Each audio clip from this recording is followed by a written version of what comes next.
Welcome back to the Change Champions podcast. Today, we are focusing on workshops to explore a question that most consultants and facilitators don't ask until it is too late, which is, why didn't that amazing workshop lead to more business? I'm Mm. Riley. This is Ped. And together we've spent over 30 years and $100,000 of our own money building our coaching and consulting businesses. And we're hoping that this show can help you build your business with less time and fewer wrong turns. Yeah, and when it comes to these workshops that we're going to be talking about, I know that I once ran a workshop for one of the big five consulting firms, and it was packed with all my favorite things like improv. We had laughter. There was even magic. And, when I was in that session, people absolutely loved it. But the feedback was a little bit disheartening. A lot of people just said they didn't feel like it was relevant to their work. And that was really hard for me. And so we want to really just unpack what happened there and how to avoid it, really. Yeah, so really we're going beyond and unpacking how to go beyond just the feel good and the energy of a Yeah. workshop, and how to design workshops that not only deliver value but also grow your business. Um, so let's jump into that. That's it.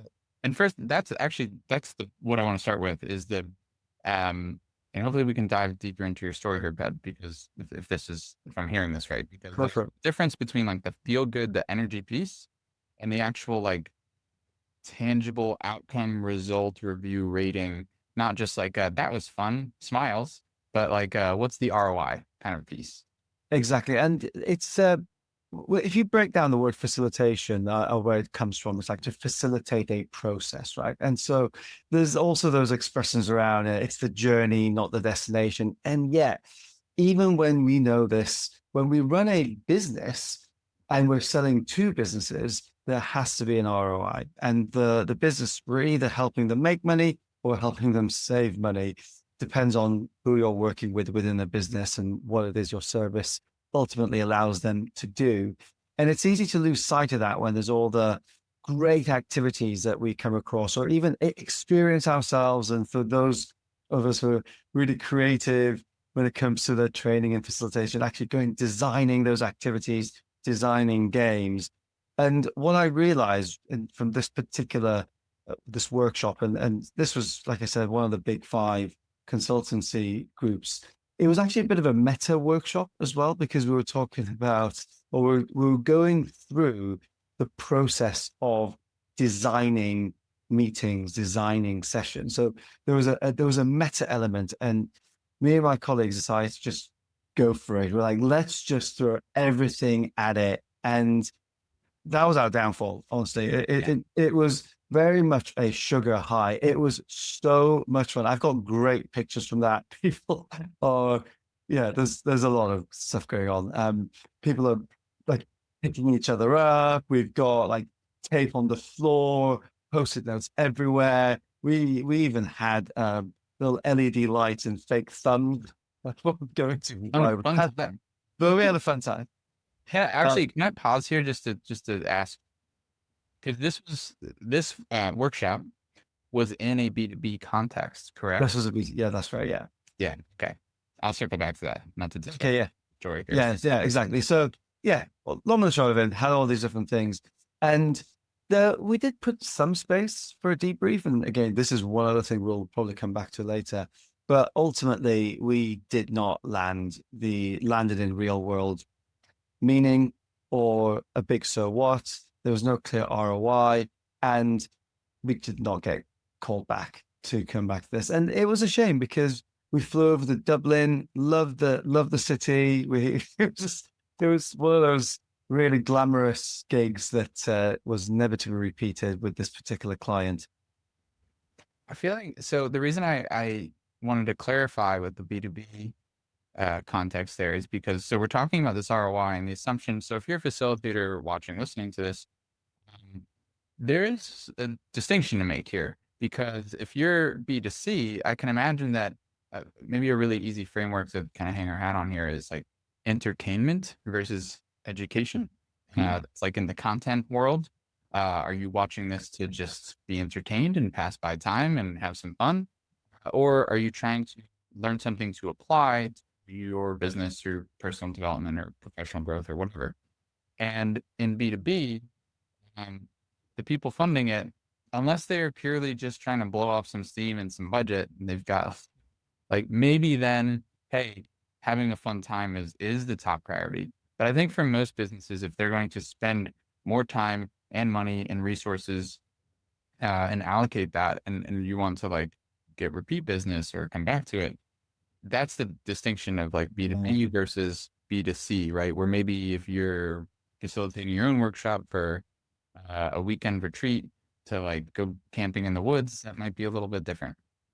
It is. And, you know, when we're thinking about this, I wonder whether there's something a bit more to it around the nature of what you're selling, right? So you could do the entertainment piece, or it could be, you know, in a B2B context, you could totally do team building. You go into the woods and you do these team activities, but you're then putting yourself in a bucket of that one-off facilitator, the person that they bring in to, like I said, blow off a bit of steam, versus being strategic, where you can actually command more money for the work, the same amount of work that you're doing. Yeah, and I think for the sake of this conversation, for people listening, there's so many people that know how to do the fun activities, blow off steam. I think we're going to focus on the other side, right, moving forward. So the more of the B2B context, what's the actual outcome?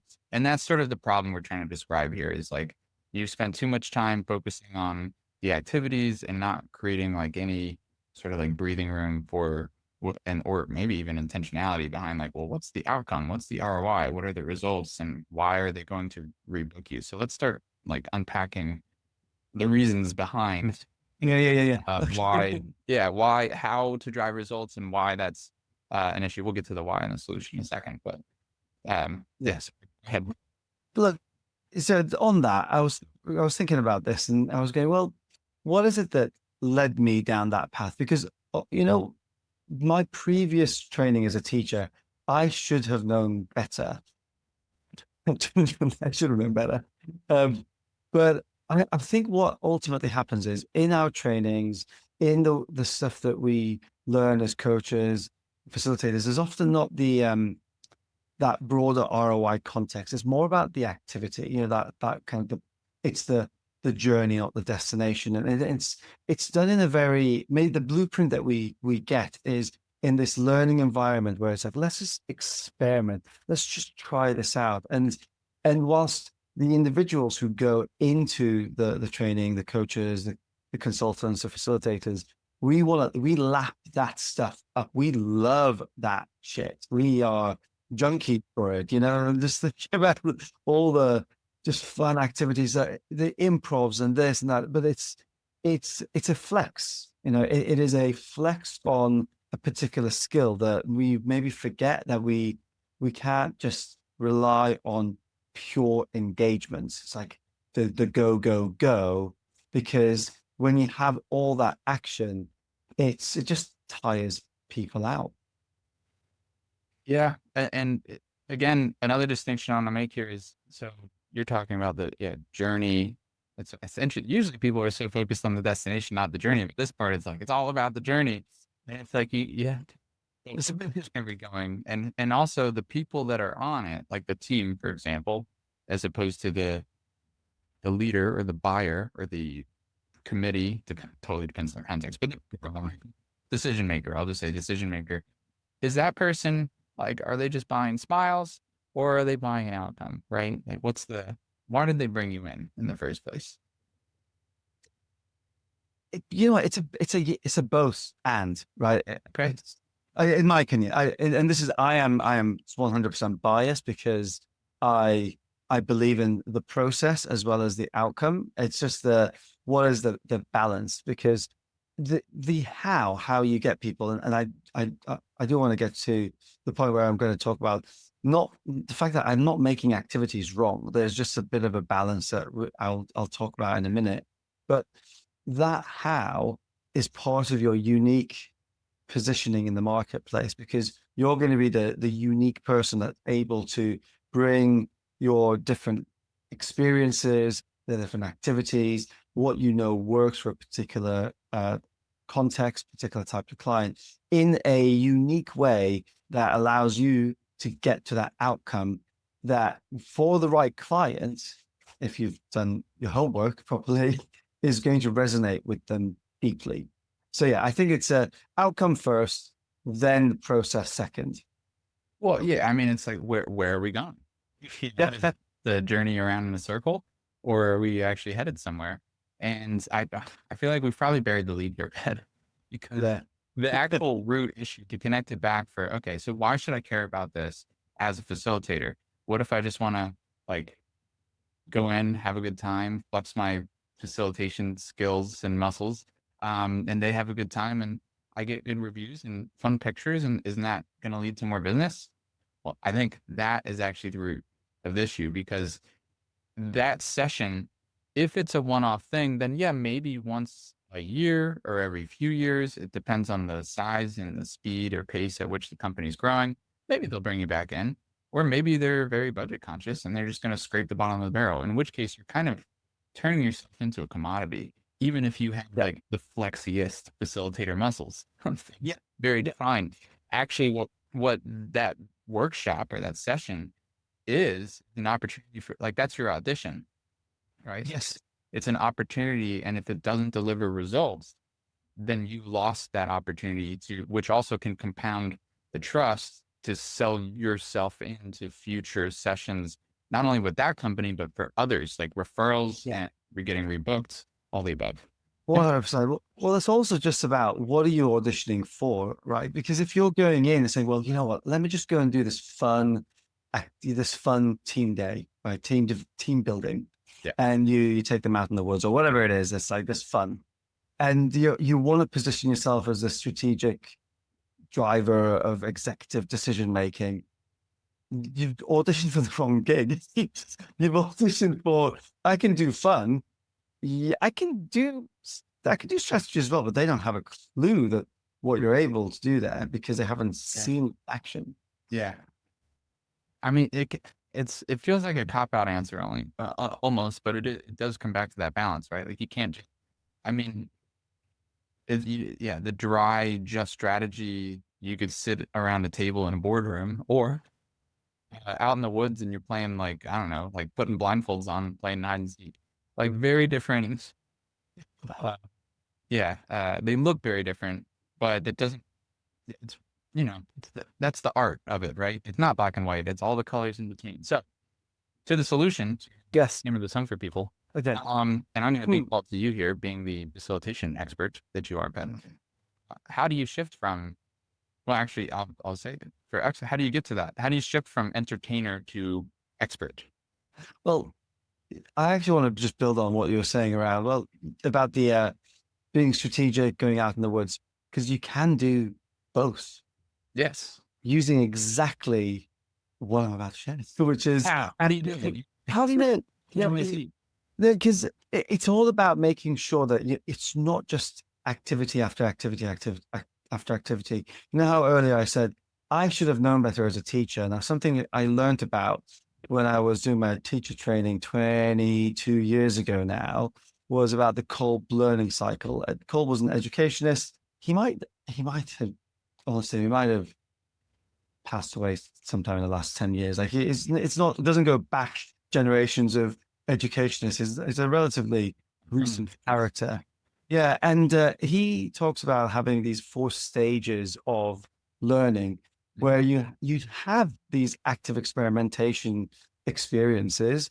You then help people land that into concrete experiences. They reflect on that, and then they can conceptualize what that means to day to day through debriefs and a practice of really creating different opportunities for people to process the experience and make sense of it for their day to day. So you can take people out into the woods, give them some sort of what's the thing that I did ages ago? It's called nature wisdom. You give them an inquiry. Yeah. They go out, just observe nature. There's a few other steps to this, and just helps them just think through they inquire in a way that is different to just sitting in that corporate room, because it helps them to explore that prompt, that question in a way that they may have been stifled by if they were just surrounded by the same walls or windows that they normally see. Well, in a large part, that's kind of like how coaching works as well, right? Like you're creating that space and thinking through things from different angles almost. Exactly. Yes. And the problem that I had made before, and what I have seen a lot of people do, is you, despite knowing that you need that space to then reflect on the experience, look at it from different perspectives, including how other people experience the same experience, so that you can develop your own the empathy and understanding of your colleagues, if it's in a B2B context, or other individuals, if it's a kind of maybe a B2C retreat. That's the stuff that really lands the learning. So it's not about making the fun activities wrong. It's just about giving space for other ways to process that. So just to make this super clear for people listening or watching, you started. So the mistake that you had made was over cramming and overstuffing sessions with activities. Yeah. And to correct that, you created and designed space like breathing room, like space, just literally less activity. Space, And, yeah. and it sounds like maybe different kinds of activities as well that serve different purposes. But you, just to put a pin in that for a second, you just described how that better lands the learnings and the lessons for the people that are experiencing that facilitation, that session, the workshop. But can you also explain why that is actually better for business, both the buyer and then also yourself if you are a solopreneur or independent? Yeah. Yeah, I love that. Because it's not immediately obvious. Yeah. But once you're able to, once I was able to really find that rhythm within my own session, so that things got very active and you bring people back down, land that learning, it means that those learnings can then be applied to real world problems. So you can solve those problems that people are coming in with, help them with an action plan. If it's an engagement that takes some time, then making sure that in the follow-ups you reflect back on, did they apply the learning that they said they were going to apply? If they didn't, what stopped them? All that usual coaching sensibilities and accountability can be weaved into the experience. Mm-hmm. Your clients get a result. They then attribute that result to the work that you've done. And that goes back to the whole ROI piece, which, let's face it, if we just want to do facilitation for facilitation's sake or just coaching for coaching's sake, it's a hobby, which is fine. Neither you or I have a problem with that. But if you want to grow a business out of it, it has to get, different. For different things. Yeah. As such, it's so important to like make that distinction because like hobby versus business. And I think so many times specific hobbies lend themselves really well to business. And so like people automatically think like, oh, this is a business. It's like, just because you get paid for something, I don't know if that I would immediately call that. Yeah. Like a lemonade stand, is that your, like, oh, I'm cleaning out the garage this weekend. Let me do a garage sale. Is that a business? I mean, like, there's so many examples, but yeah. All right. I'm not going to realize. But so that's the kind of the purpose. And then also you were talking about different kinds of activities to create space. Right. So yeah, I mean, the cold learning cycle is it's a theory, right? I love shit like that. It's just geeky. I can sound intelligent by saying the cold learning cycle. But then how do you really apply that in a workshop? Now, I've broken down any type of workshop activity or experience into 6 fundamental building blocks. Every single activity can just get reduced to these things. And I'll, as I talk through them, it will be really glaringly obvious that these are the fundamental building blocks of any workshop, of any experience. And yet we don't always use them intentionally, and we don't always use them in a particular order that allows for that breathing space. So Mm. I mentioned that in the co-op learning cycle, there's one particular stage which is called active experimentation. So that's a type of activity. You're giving people an activity to do, right? And they could Yeah. do that by themselves, or they could do it with a group of people, but essentially it's an activity. Try something. So that's oftentimes you then want to follow that up with some kind of reflection. Now you could start off with individual reflection, giving people a moment to reflect on what that experience meant for them.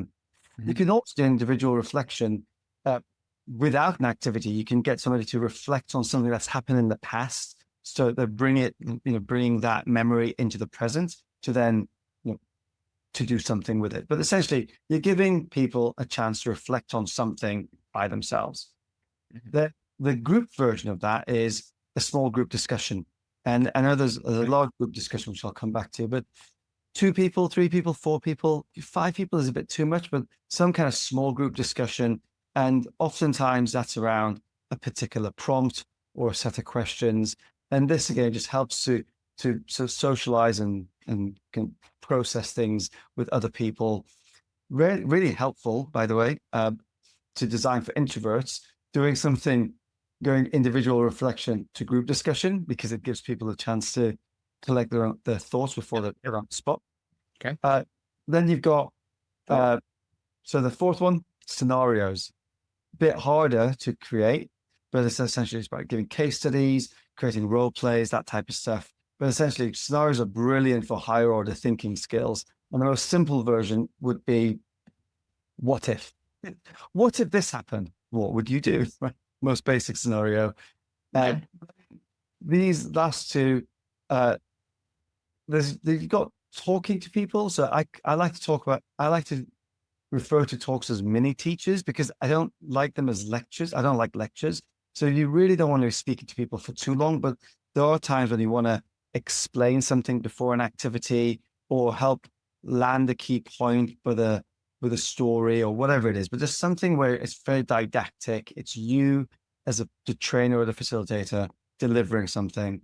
And then finally, a Q&A or a debrief. Like, this is where you bring the whole group together and just help to process the entire experience together. It's also a useful opportunity to get people to ask questions, and they can address any confusion or address any objections, especially from a training session versus a kind of facilitated process like strategy session. Yeah. So those are like the 6 different things: active experimentation, individual reflection, group discussion, scenarios, talk, Q&A debrief. Yeah, and you can see kind of how that spectrum of like how much involvement you have, and like the spectrum, well, there's like doing. And I feel like in my experience, that's most of what I would personally think of as facilitation, is like, what are the activities? And like you say, like the flexing the muscles, like, oh, I learned this over here, I did this thing there. But like, that's just one of this. This is one of them, yeah. And that's that kind of accordion there is what creates that sort of breathing room to actually create some beautiful accordion music, I'll just say. Exactly. But also, to tie it back here to the why, if people are like getting sucked into the, oh man, more ideas for activities, it's like, that's not the point. That's not the point. The point is that you are trying to deliver an outcome and a result, and help create that result for the business that brought you in. And if you wind up the only outcome that you wind up delivering is, we had a fun time, then that is the reputation that you're building and what you'll be known for, which, like, your reputation is what ultimately builds your pipeline. So it's not just about like, I mean, this is how you can price yourself and position yourself, but also referability, getting rebooked. Like, this almost like this intention that I feel like it gets swept under the rug, or it's almost like you don't even see it, but this can really, I mean, it can kind of make or break your business. Like, Yeah. you're looking months, years down the road. Yeah. Yeah, well, this is the thing that got me read books, not just remember there's a guy that did the really fun session. Yeah. And I know that sometimes it can be a stretch to really find what that ROI is for any session that you run, especially if you're used to being hired for one thing and for one day. And that's there are ways to get around that for sure, but it's definitely harder to get rebooked if you're not designing for those outcomes. I mean, I can even tell you too, when I was the COO at the PVL, when we were hiring facilitators to be our associates to be kind of on our bench, and we were pulling them in to businesses that we sold into. I can tell you that some of our favorite, like you have your kind of like your A list, your B list, and so on, right? And facilitators we love to deploy and send out there were ones that kept these things in mind, and they weren't just focused on the facilitation. They were also focused on the bigger picture of like how they fit into the business so that they could almost pre-sell the next session as part of like the debrief, for example. We helped them design to make sure that they had that space, but you would almost plant seeds for what the next potential problem to be solved, workshop to be held, things like that. And the ones that didn't, not just the ones that facilitated well, but the ones that executed that piece, the business development side, they were our favorites. Like our customer success and like our sales reps, like they loved when those facilitators were on. Well, okay, so go ahead. Well, and then and a real life example of this recently is I just, as you know, had a client interview for like our client that we interviewed, and she was saying not only for her business have we helped, which is like total different discussion here, but in terms of her work as an associate, she was also seeing how like the work that we helped her do in our program can help her as an associate. So this, like what we're talking about here, just to make that point, not only can you apply it for yourself in your own business, but if you're thinking, oh, I'm just an facilitator or I'm a contractor, I get brought in, this doesn't matter for me. Well, it's like, actually, it affects that just as much. Like how much you get hired and booked there because you generate more business and more revenue, which gets you booked more, and like it gets that wheel spinning. Yeah, I mean, I experienced the same thing as an associate too, with that kind of mindset shift. But I also say it's not hard to do that. There's one hack, if I could call it a hack, to help yourself just get rebooked in that way, and that's to run a retrospective a couple of weeks or a month after a workshop or after an engagement is done, where it's positioned as we'll get a chance to reflect on the not just the workshop itself, but also the experience working to prepare for and deliver that workshop. And what I'll do is then give recommendations on what you can do next. So you can position a genuine it's genuinely helpful for your client to come back a month later because there's that inbuilt accountability. Plus, you can have those more strategic conversations around, well, what's next? And Yep. hey, I can help you with that thing that's next.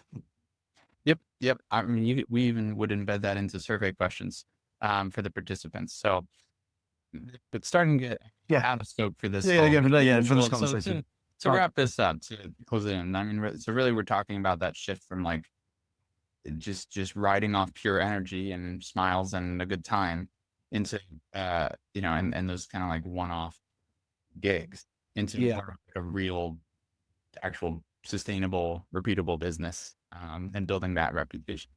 And so if you are a facilitator or coach or consultant, you're watching, listening, and you're tired of leading sessions that might feel good, but don't actually lead anywhere or lead to anything else, I guess my takeaway from this conversation is to actually start with what you probably already feel like is your strength, which is the design of your sessions.